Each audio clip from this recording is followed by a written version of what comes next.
Okay, 14.6 million o halos 85% sila. Nasa halos 15% naman ang mga babaeng smoker. Pag-amin ni Health Secretary Esperanza Cabral, bokya pa rin ang Pilipinas sa pagsusulong ng anti-tobacco programs. Malayo sa commitment ito sa World Health Organization. Kaya apela muli ni Cabral, magkaroon ng absolute smoking ban sa mga pampublikong lugar at magpataw ng mas mataas na buwis sa sigarilyo. Akala ko ba mas mataas na yung buwis sa sigarilyo? O dato sa hindi natuloy? Kaya nga minsan, parang mahirap ba talaga mga Pilipino? Dahil ang laki ng ginagastos sa yosi. Dahil yung bisyo, hindi talaga nila mabitawan. Sa kabila ng, kahit wala ka na sigurong kainin, basta meron ka pang yosi o kaya mga pang-load, may ilalabas at may ilalabas na pera ang mga Pinoy. Pero alam niyo, nakakatakot yan kasi kung 15 years old nagsisigarilyo ka, definitely walang idudulot na maganda yan sa kalusugan niyo at babawiin yan sa inyo. Definitely yan. Emphysema, lung cancer, hindi lang ninyo, kundi sa mga tao nakakahot-hot ng sigarilyo nyo. Yung anong tawag doon, passive smokers. Kasi po, at least kayo, pag gumagamit ng panagayosi kayo, may filter yun eh. Yung mga nakakaamoy sa paligid nyo, wala silang filter. So it goes diretso sa lungs nila. Kaya mas nakakasira sa kanilang kalusugan. Plus, magkano ginagastos mo kada stick, di ba? At sa lahat ng smokers na nag-attempt mag-quit, malaking porsyento na hindi natutuloy yung pag-quit nila kapag kayong dahan-dahan, nagbabawas lang. Cold turkey. Mas maganda daw yung biglaan talaga eh. Yung tatay ko, kasi dati apak a day push yung tatay ko dati magsigarilyo. Tapos biglang nung tumanda na kami, siguro mga 19 na yata ako, cold turkey, nag-quit siya kasi namamayat na siya noon. Kaya, kahit biruin nyo mga ilang taon siyang nigarilyo, almost all his life. Tapos biglang quit siya cold turkey. Kasi natakot siya sa kalusugan niya, namayat siya bigla. Yung lagi siyang ubo na ubo at ubo niya hindi natanggal hanggang siya namayapa. Talaga At isipin niyo pag nagtanong yung anak niyo, diba? Parang, ano yan? Para saan ba yan? O kaya, pwede ba ako niyan? Gugustuhin niyo din ba yung mga anak niyong magyosi, diba? Kasi a lot of people have reasons. Yung reasons sila, yung peer pressure sa eskwela, kaya yung mga teenagers nag-uumpisa, habit ng magulang din. At syempre, yung iba rason nila, nakakapagpapayat daw ang yosi. Marami naman po ibang paraan, di ba? Yung daddy ko rin, nag-quit siya. Matagal na rin nag-quit. Nauwi sa candy, yung hilig niya. Diabetes naman. Kasi, happy birthday tomorrow. Happy birthday, Tito. Ingat dyan sa, matatamis. Mouth fixation kasi. Oral fixation. There you go. Naku, tiyak marami na namang tututol sa panukalang ito nga. Yan, lalo na yung mga naninigarilyo. Kaya mamaya, kakamustahin natin sa Department of Health kung anong plano nila para maisulong na yan sa susunod na kongreso. Gaano ba kahalaga ang pagkakaroon ng absolute smoking ban at mataas na buwis sa sigarilyo?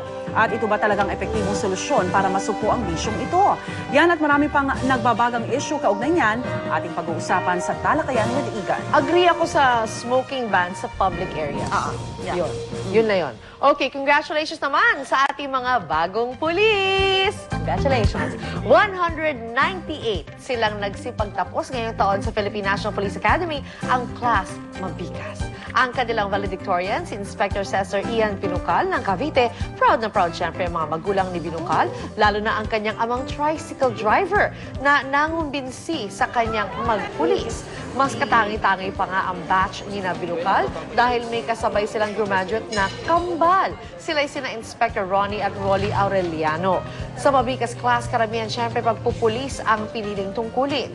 21 naman ang magsisilbi sa Bureau of Jail Management and Penology, habang 18 naman sa kanila ang pupunta sa Bureau of Fire Protection. Lahat ay para sa safety nating mga mamayan. So maraming salamat sa kanila in advance. At dadami na naman ang ating mga magigiting at mababait na pulis. Continue exercising. Oo nga. Wala pang mga tiyan yan, abangan. Matikas na matikas talaga. Nako, congratulations po. Madadagdagan na naman na ang mga tagabantay seguridad Protector sa atin. natin. At ito pang isang good news. Pinay na nanganak sa eroplano habang pauwi ng Pilipinas mula Dubai. Maayos pong nakabalik bansa. Abot-abot nga ang pasasalamat ni Maylen Molina, 28 years old na taga Isabela. Kwento ni Maylen, March 12 ay pauwi na siya sa Pilipinas sakay ng connecting flight ng Singapore Airlines. Pero habang nasa eroplano, biglang sumakit ang kanyang tiyan. At sa pag-aakalang masama lang ang kanyang nakain, nagtungo po siya sa CR. Dito niya nadiskubre na pumutok na ang kanyang panubigan, kaya agad siyang nagpatulong sa crew ng eroplano. Maswerte namang may doktor sa mga pasahero, kaya naging maayos ang kanyang panganganak. Batang babae ang isinilang ni Maylen.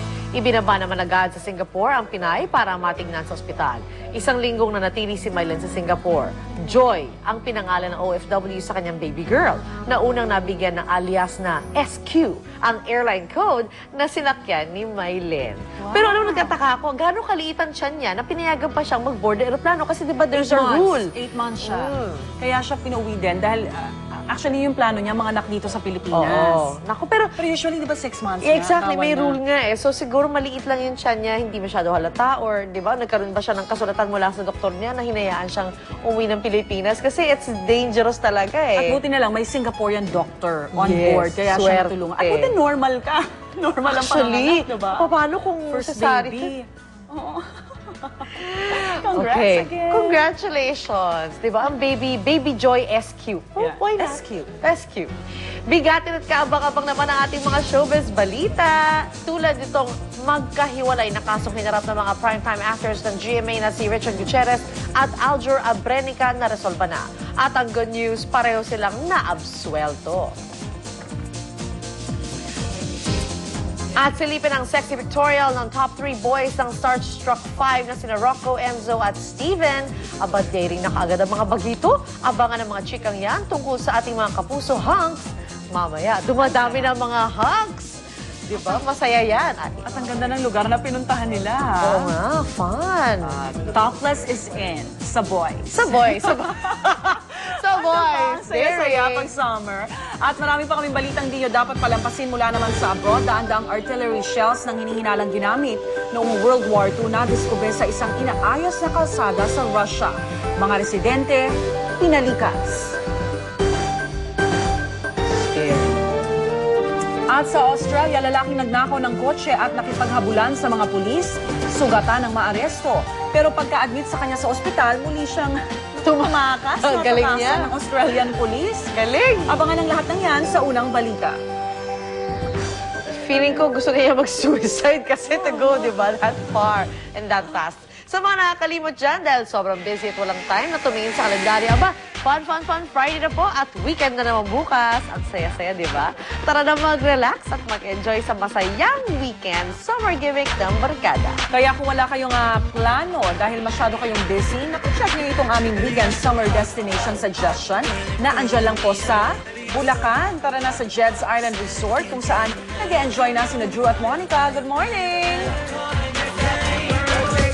Good morning, you sexy ladies in the morning. Good morning, another sexy lady. Thank you, Drew.